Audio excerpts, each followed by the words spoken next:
Okay, hey everyone, it's me, Optima again, and making this video because a lot of people have questions about Phoenix, how to position Phoenix, and it's an extremely strong unit, and it's pretty um, game changing whenever someone has one in a game, because it's so strong on its strong waves and it has very few counters. That it can completely warp the game in the mid game. It's basically strong on waves 12 through 19. Uh, like realistically, it has obviously you can leak stuff with Mythium amounts, but within reasonable totals, it gives you a huge edge and one of the units that can let you play super undervalue and still hold. So I'm going to talk about positioning it, and we'll start with the small guy, Firelord. Uh, Firelord opener is possible with Grawl, but it's can be okay, but you need specific answers for 10 and for 7.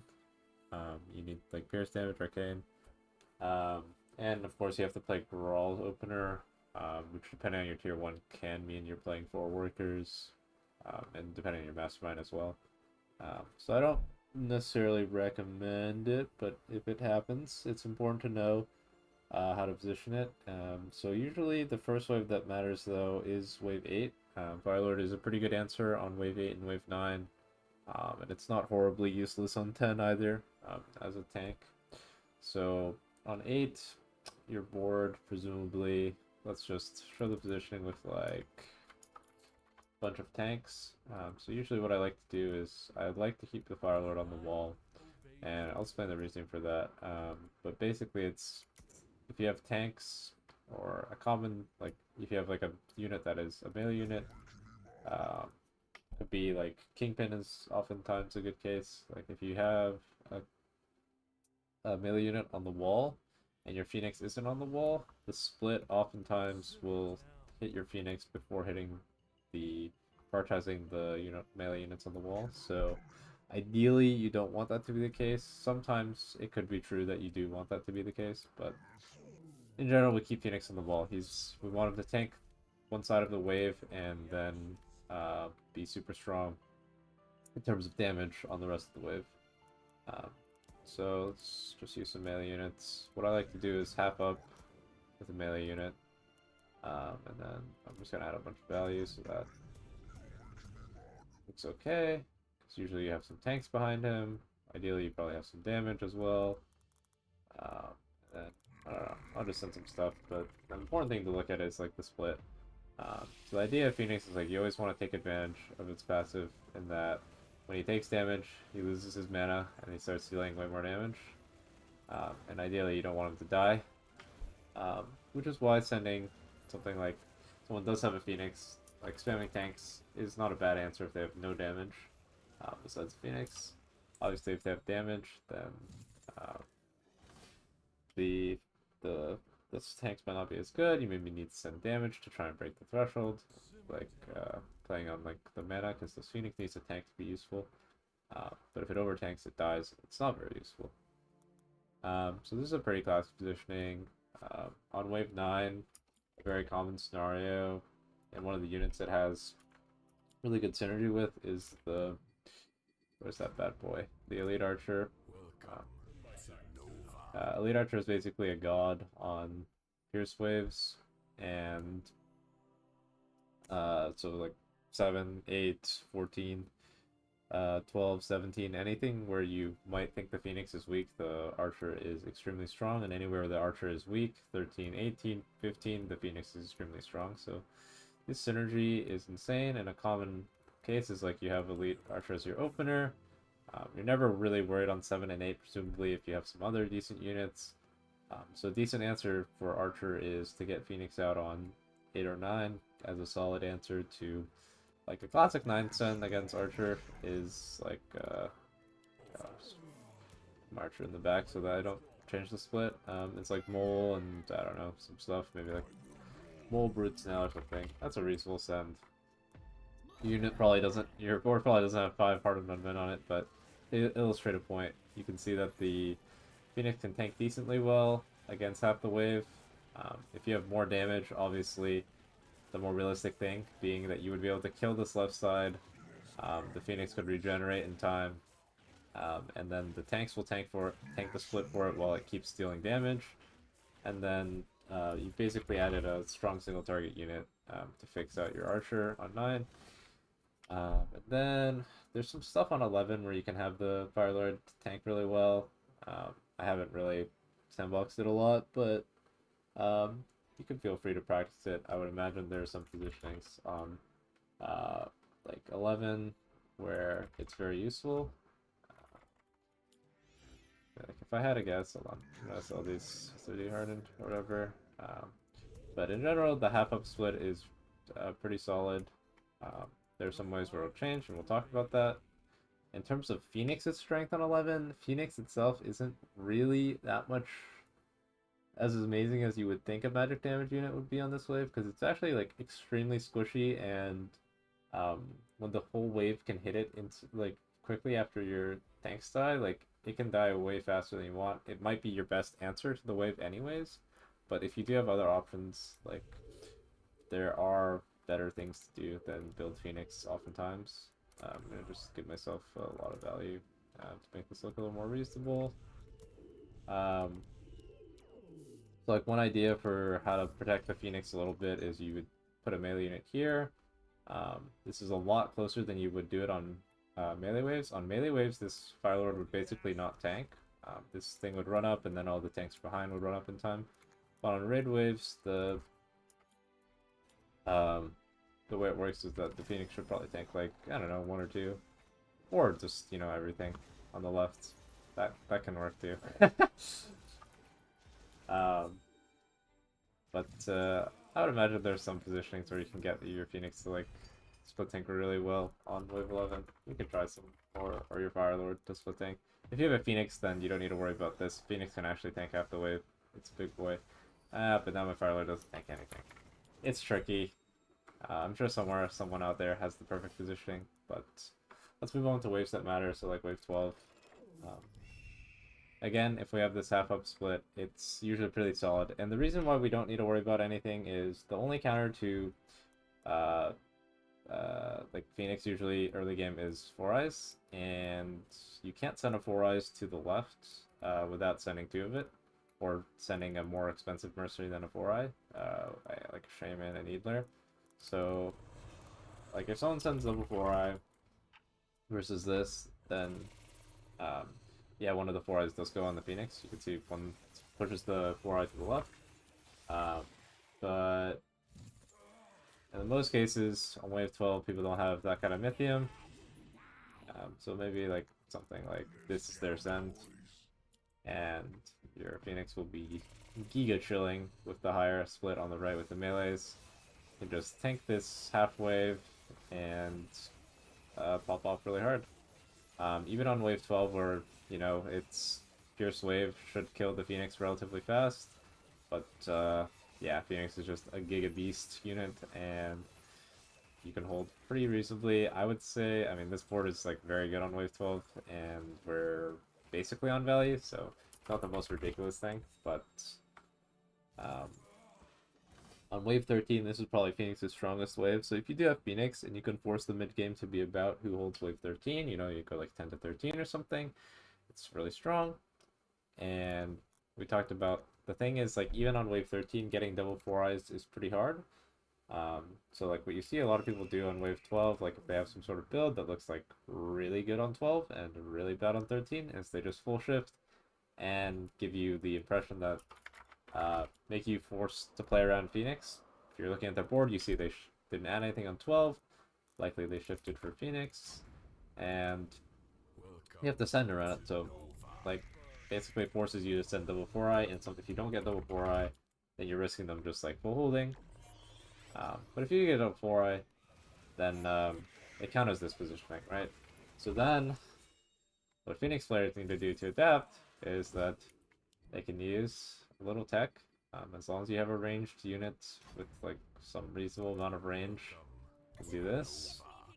So you add the little range unit above the guy, and then you do the same split with like melees where you're half up Then, let's say we get double four-eyed. We start. Yeah, so this is like perfect scenario. Your Phoenix tanks 3 and the double four-eye goes right. There are some positionings that you can do if you don't have a ranged unit to manipulate the split with. So go with 13. Let's say we don't have these bad boys. Something else you can do is you can do a full square up.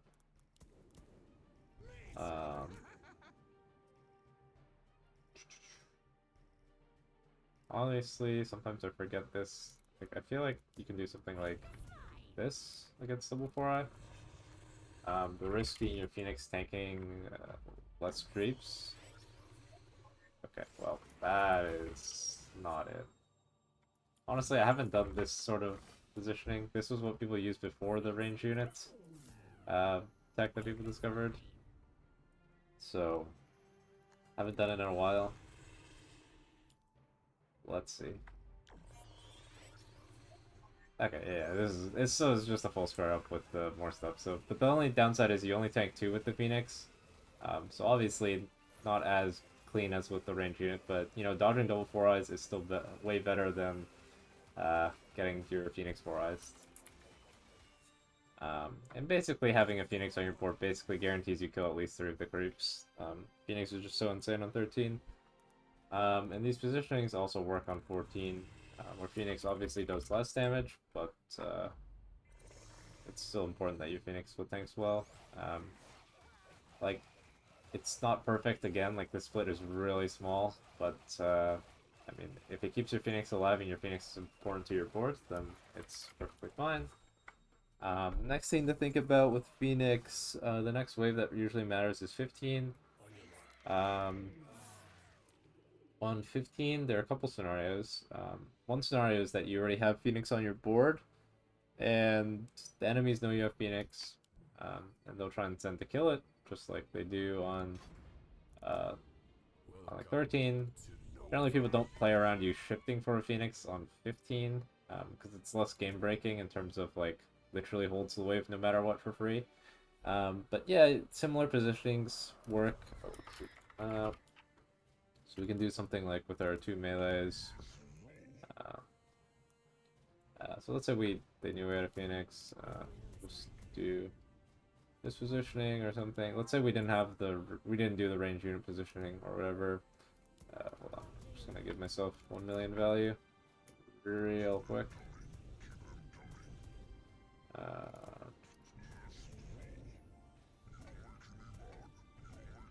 Okay. Anyways, so I'm gonna walk the wave now. Let's say we send Shaman 4 Eyes, which would be a pretty common counter of DT. This idea being pushing the 4 Eyes to the left so that it locks onto the Phoenix. See, boom, my Phoenix is dead. Uh-oh. That was the unit I'm counting on. Sometimes this works out okay. Like, if you have so much damage on the left that you can kill through and kill the 4 Eye before it kills your Phoenix, or your Phoenix has some sort of buff like Titan or Protector that makes him into a god, or you have like steeds or something, then sometimes this position is okay. Like, you can just kill the 4 Eye, wrap the boss super fast. But a lot of times your Phoenix is naked and it'll just die.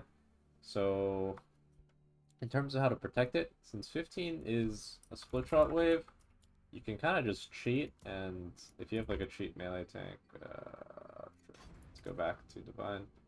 You can kind of just like build it somewhere in the vicinity where it just like you don't have your Phoenix tank. Like, I would imagine doing something like this probably looks fine, even though it looks kind of troll, and you could just sell it on melee waves.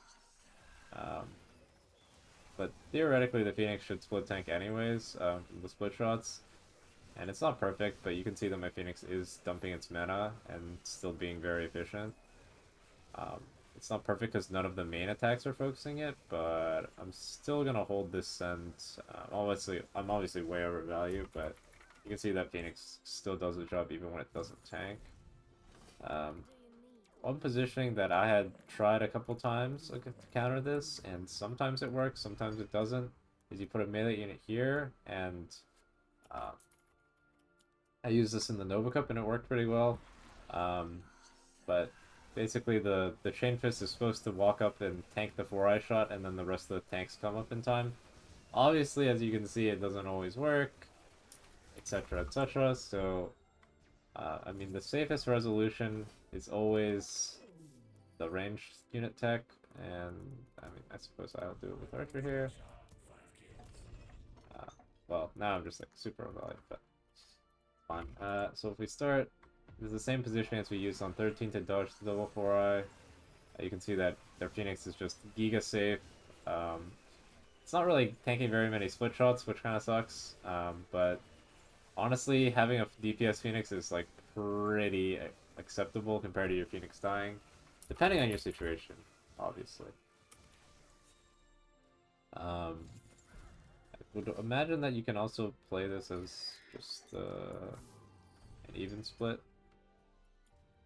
It might look better in terms of pulling more to the left for the Phoenix to get hit by, but yeah, it also lets the Phoenix get 4-eyed. So, not ideal. In this case, I almost had enough damage to do it again, like we said, but yeah, you can kind of just stick to your wave 13 positioning for Phoenix. You can obviously also do something, probably like you put a melee back on the left and try and pull more stuff this way. No clue how it works, but again, like I would encourage people to try and test these things and find out positionings for themselves, because that's the best way to learn. You can see I actually got half the wave here, and low-key this looks really good. Like my 4-eye isn't on my Phoenix, but my Phoenix split tanked half the wave, so maybe this is the positioning everyone needs to steal now. But you need to practice things, run things multiple times in the sandbox to get it. The next wave that kind of matters is on 17, like, yeah, it kind of matters. On 16, your Phoenix is really tanky against the wave, so it's less concerning how you position, apart from just dodging double 4-eyes. On 17, again, Phoenix is really strong, even though it's probably the worst wave before 20. It can still tank pretty much like a beast. Especially if you just, I think if you just keep this positioning, you just start, obviously, we're a little undervalued to this end, but, see, like, even taking 3 creeps, like, this Phoenix is Giga Smurfing, doing 1,000,000 damage on its weak wave. Again, it won't be, like, the end-all be-all on wave 17, it's not going to carry your build here, but it can provide some really nice utility in terms of killing weak side quickly. Wave 18 is another wave where Phoenix just completely dominates, and that's because of the splash damage of wave 18. So you can abuse that super hard, and basically if you have 3 Phoenixes on your board, like there's just no way you ever leak this wave. Like, I mean there is, but you basically hold way well beyond what you're supposed to. And the best thing about 18 and 19 is you don't even need to learn how to position your Phoenixes anymore. It doesn't matter. Like, you can... I did this in Nova as well on wave 18, but you can literally, like, use auras, melee auras on your Phoenix, and they'll still tank. So we do something like this. You can keep the same split, pretend like we're playing the game, but even you wouldn't necessarily even need the split. It's wave 18, so probably someone could send you a little bit more Mythium, which I don't need there, but again, super undervalued.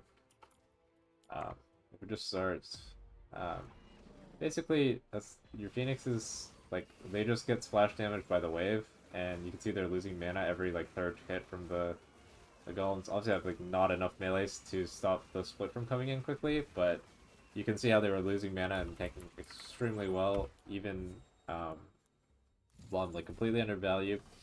And basically no skill positioned it with the melee up here. And the same will happen on wave 19.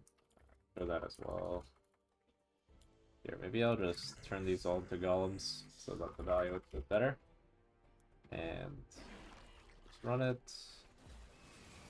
See that, like, I don't really care if the Phoenixes aren't getting hit right now.